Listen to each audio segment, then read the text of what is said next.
جب حضرت آدم علیہ السلام سے یہ خطا ہوئی کہ ولا تقربا حاذی شجرۃ، اللہ پاک نے فرمایا کہ اس درخت کے پاس نہیں جانا، تو وہ پاس چلے گئے، انہوں نے فاکلا منہا، اس میں سے کھایا۔ تو اب حضرت آدم علیہ السلام کو اللہ سبحانہ و تعالیٰ نے، یعنی اب یہ فرق بھی سامنے آ جاتا ہے آدم اور ابلیس کا، کہ آدم سے خطا ہوتی ہے تو وہ سرکشی نہیں کرتا، تکبر نہیں کرتا، بلکہ وہ پشیمانی اور ندامت کا اظہار کرتا ہے۔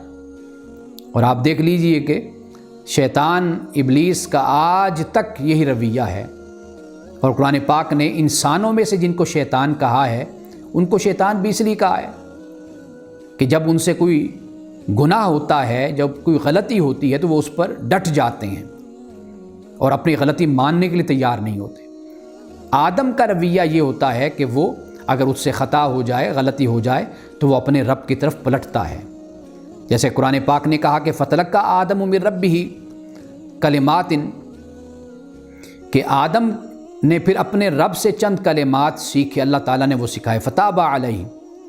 اور پھر اللہ سبحانہ و تعالیٰ نے پھر اس پر توجہ کی، اس کی توبہ کو قبول کیا۔ إِنَّهُ هُوَ التَّوَّابُ الرَّحِيمُ، بے شک وہی تواب رحیم ہے، بہت توبہ قبول کرنے والا اور رحم کرنے والا ہے۔ اب یہاں پر اللہ تعالیٰ نے کیا کلمات سکھائے، وہ سورۃ الاعراف میں ہے کہ قالا، انہوں نے کہا ربنا ظلمنا انفسنا، اے ہمارے رب ہم نے اپنے اوپر ظلم کیا، وَإِن لَّمْ تَغْفِرْ لَنَا وَتَرْحَمْنَا لَنَكُونَنَّ مِنَ الْخَاسِرِينَ، اور اگر تو نے ہماری مغفرت نہ کی اور ہم پر رحم نہ کیا تو پھر ہم نقصان اٹھانے والوں میں سے ہو جائیں گے۔ تو اس کے بعد اللہ پاک فرماتا ہے قُلْ نَهْبِطُوا مِنْهَا جَمِيعًا، ہم نے کہا کہ اس سے تم اتر جاؤ، چلے جاؤ یہاں سے تم سب کے سب۔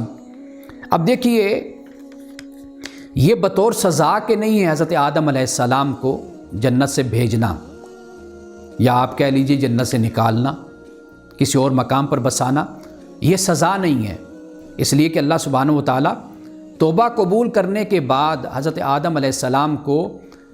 کلمات سکھانے کے بعد پھر یہ فرما رہا ہے کہ ہم نے کہا کہ تم یہاں سے، تم سب کے سب یہاں سے چلے جاؤ، تم اس حالت سے چلے جاؤ، اس مقام سے چلے جاؤ۔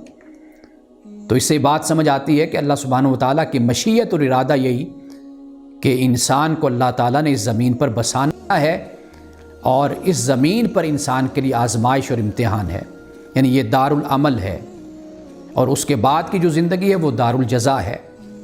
وہ دار الانعام ہے۔ تو یہاں پر توبہ قبول کرنے کے بعد پھر اللہ فرماتا ہے کہ تم یہاں سے چلے جاؤ، اتر جاؤ تم یہاں سے۔ پہلے بھی یہ فرمایا جب خطا ہوئی، اور پھر اس کے بعد جب توبہ قبول کر لی پھر بھی یہ کہا کہ اب تم یہاں سے چلے جاؤ۔ تو کیوں چلے جاؤ؟ فرمایا فَإِمَّا يَأْتِيَنَّكُم مِّنِّي هُدًى، کہ پھر تمہارے پاس ضرور میری طرف سے ہدایت آئے گی۔ فَمَن تَبِعَ هُدَايَ، پس جس نے میری ہدایت کی پیروی کی، فَلَا خَوْفٌ عَلَيْهِمْ وَلَا هُمْ يَحْزَنُونَ، تو پھر اس پر نہ کوئی خوف اور نہ اسے کوئی رنج ہوگا، نہ غم ہوگا۔ اب یہ دیکھیے یہ حکمت اللہ تعالیٰ نے بیان کر دی کہ تم زمین پر جاؤ گے تو زمین پر میری وحی آئے گی، میرا کلام آئے گا، میری ہدایت آئے گی۔ اب تمہاری آزمائش ہے یہ کہ جو اتباع کرے گا، پیروی کرے گا، اسے کوئی خوف ہوگا اور نہ اسے کوئی حزن اور ملال ہوگا۔